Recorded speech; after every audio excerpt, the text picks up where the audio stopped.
नमस्कार, मेरा नाम प्रशांत है और आप मेरे डिजिटल मंच खुद रंग पर हैं। दोस्तों, 2024 के चुनाव का शोर शुरू हो चुका है। इसकी पुष्टि 14 जून यानी कि बुधवार को आई उस खबर से हुई जिसमें कहा गया कि यूनिफॉर्म सिविल कोड लागू करने के लिए 22वें लॉ कमीशन ने लोगों से राय मांगी है। लॉ कमीशन ने सुझाव और राय धार्मिक और सामाजिक संगठनों से मांगे हैं।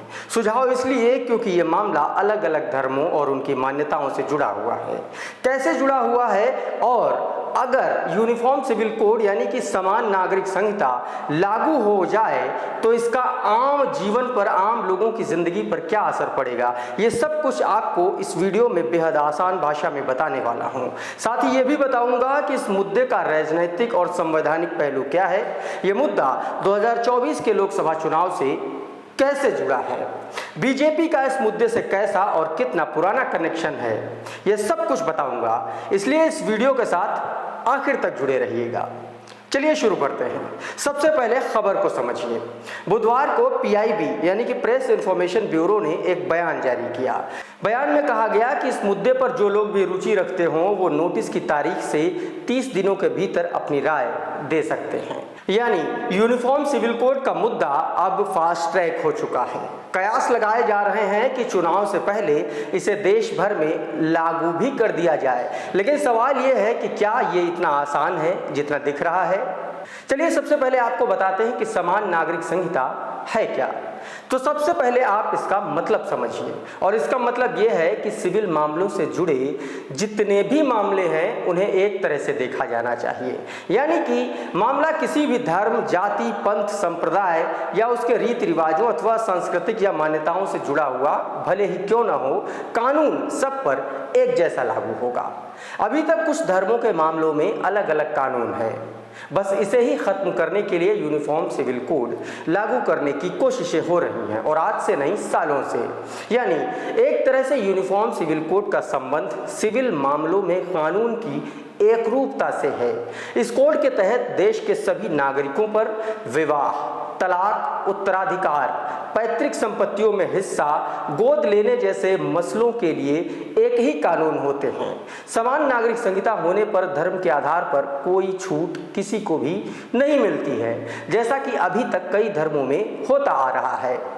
अब आते हैं इसके सियासी पहलू पर। दोस्तों, ये मुद्दा बीजेपी के एजेंडे में काफी पहले से है।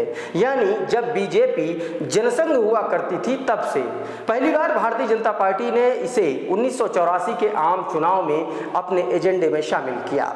बीजेपी ने इसे 2014 और 2019 में अपने संकल्प पत्र में भी शामिल किया था। तो सवाल उठता है कि अगर ये लागू भी हो जाए तो इससे किसी को भला क्या दिक्कत हो सकती है। तो दोस्तों, इसमें भी दो धड़े हैं। इसके सपोर्ट में एक है और दूसरा इसके विरोध में। जो लोग इसका सपोर्ट करते हैं उनका कहना है कि संविधान की प्रस्तावना में समानता, बराबरी और बंधुत्व की बात कही गई है, तो फिर कुछ लोगों को धर्म के नाम पर छूट क्यों दी जा रही है। इसीलिए देश में एक समान नागरिक संहिता की मांग अक्सर उठती रहती है। दोस्तों, इसका विरोध भी होता आया है और इसी वजह से इस मुद्दे को सियासी बना दिया गया, क्योंकि देश के अल्पसंख्यकों का कहना है कि उनके धर्म और रीति रिवाजों को इस कानून के जरिए खत्म कर दिया जाएगा। दोस्तों, आज़ादी के बाद से ही मुस्लिम समाज इसे उनके रीति रिवाज में दखल का मुद्दा मानता आया है। जो लोग इसके विरोध में तर्क देते हैं उनका कहना है कि संविधान ने देश के लोगों के लिए जो मौलिक अधिकार दिए हैं उसके तहत हर शख्स को धार्मिक स्वतंत्रता का अधिकार है। इसलिए हर धर्म के लोगों पर एक समान कानून थोपना संविधान के साथ खिलवाड़ करना है। ये तो तर्क वितर्क थे दोस्तों, लेकिन मूल बात यह है कि कॉमन सिविल कोड पर हमारा संविधान क्या कहता है, क्योंकि लागू तो उसी के हिसाब से होना है। दोस्तों, संविधान के भाग 4 में यूनिफॉर्म सिविल कोड का जिक्र किया गया है, जिसमें अनुच्छेद 36 से लेकर 51 तक राज्य के नीति निर्देशक तत्व यानी कि directive principle of the state policy को शामिल किया गया है। और इसी हिस्से के जो अनुच्छेद 44 है उसमें नागरिकों के लिए यूनिफॉर्म सिविल कोड का प्रावधान किया गया है। इसमें यह कहा गया है कि राज्य देश भर के सभी राज्य क्षेत्रों में नागरिकों के लिए एक समान सिविल संहिता प्राप्त करने का प्रस्ताव करेगा। अब सवाल ये उठता है कि जब संविधान में इसका जिक्र है ही तो आज़ादी के बाद से इस पर कोई कानून क्यों नहीं बना।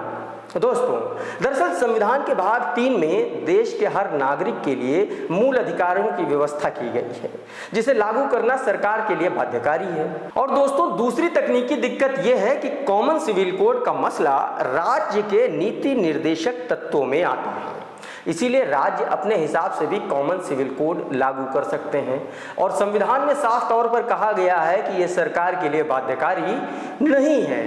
ऐसे में अगर हर राज्य अपना अपना कॉमन सिविल कोड लागू कर देगा तो फिर समान नागरिक कानून किस तरीके से ये रहेगा।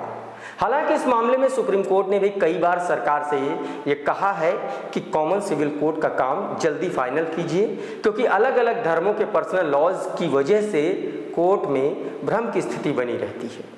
दोस्तों, इस मामले में सवाल कई हैं, अड़चनें कई हैं, कई कानूनी अड़चनें हैं, लेकिन 2024 का चुनाव भी सामने है और भारतीय जनता पार्टी चाहती है कि राम मंदिर के साथ साथ अगर कॉमन सिविल कोड को लागू कर दिया जाए तो उसके लिए चुनाव में काम आसान हो जाएगा।